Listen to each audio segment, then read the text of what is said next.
You see, in passing, what this man said about his mother would be enough to say, wait a second. And I'm used to anime, if they are gonna go sus with it, would just, leave it in passing. Did that man just say he wanted to sleep with his own And then people would argue, maybe he's adopted because 30% of the anime fandom thinks that makes it normal. But when your Isekai MC asks you, sir, we're talking about your real mother, and then he looks at you and says, your point? I can only think of one show in recent memory where this conversation would be seen as normal, and that is the 100 Girlfriends. The way this man's like, I have mommy issues, more or less. But to have the crowd of like 5 characters, Pikachu face stunned at like, is this bitch serious? I'm convinced he's either from Florida or Alabama. This the only way this makes sense. A character who looks like he could have been pulled from Demon School Iruma-kun is talking about how he wants to bring back the Demon Lord so he can better. Okay, that's, what, but it's also his okay. Okay. Isekai might have gone too far this week. And you bet your sweet ass I'm excited for next one. Well, that's part of my work though. See my full thoughts. Of course, we got the Patreon, full look at live reactions, available exclusively over there if you're so interested. So overall, this episode dropped some bombshells. Outside of just the Sweet Home Alabama moment, there was quite a few. So I think we've all been waiting for Red to go into the Black Ranger form at some point. I was personally under the belief it would be due to stress, like, they've been hinting at it for a hot minute, and, while my knowledge on Ranger shows is limited, there are a couple times I remember characters going a little crazy, a little dark, and getting a new form. I thought it'd be from stress, like, oh my god, insert character's about to die, or, I'm so mad at it, holding in all these emotions. No, instead, he just had to slap a new band-aid on. He just has been very fearful to do so. I mean, he does look at Logi and says, if you can't stop me, kill me. So he's basically saying, like, I'm going into this expecting I might not come out of it.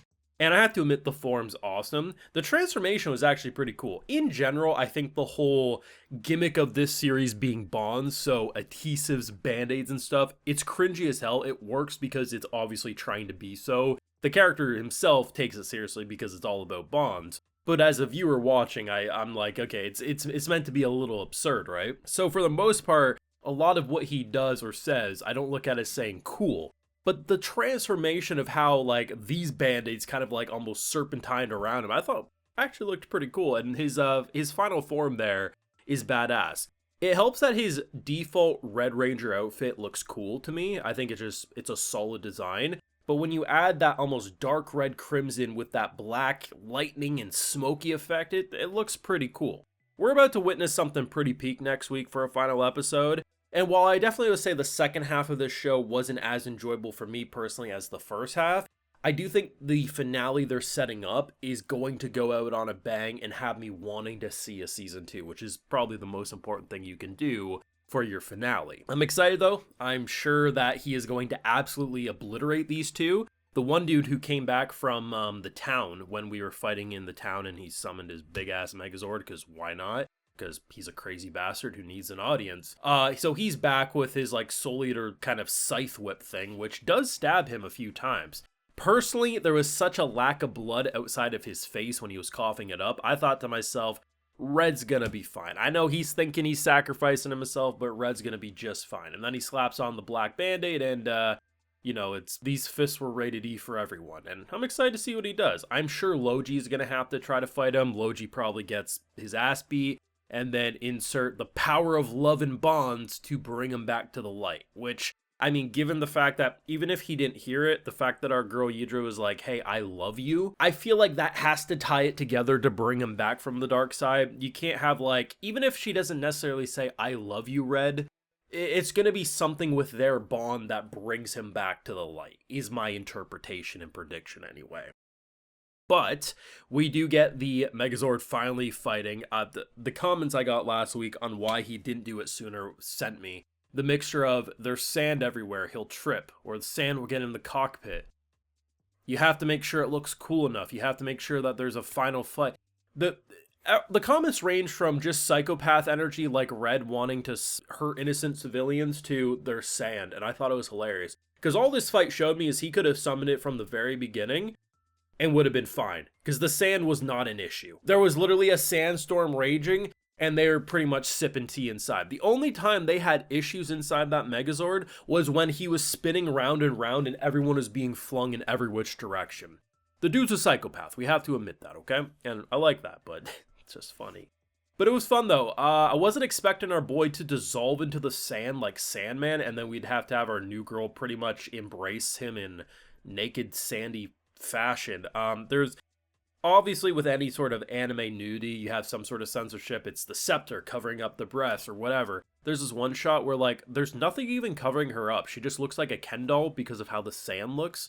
I thought that was funny. I thought they were building into a true love confessional. Look at them, they're nakedly embracing each other, and then when he's properly back, they're both fully clothed, and I'm like, oh, okay, I see. In general, though, I really like this episode. I do prefer the first half of the show over the second half, but I think this is one of, like, probably, like, top 4, top 3 episodes of the show as a whole. I think it had that, like, funny, like, sucker punch of, did he just say that about his mother? It had a really fun action scene, and in general, it progresses a lot of the different character dynamics, and it leaves you uncertain of exactly how the final episode will conclude. I obviously have my predictions, and they might come completely true, or they might sideswipe me. But either way, like, the show was effective at what it tried to be, and I think whether you were hardcore into Sentai, hardcore into Ranger stuff, or if you were completely casual, never touched it, or you watched it very infrequently as a child like myself, there was something here for everyone. And I think it was just always really fun for me personally seeing like the people be like, oh, this narrator voice is from this series. I think it's cool. Like there's a lot of like Easter eggs for people who want them. And then for the normal kind of like casual watchers who don't really have that much knowledge in this franchise, you just have funny voices.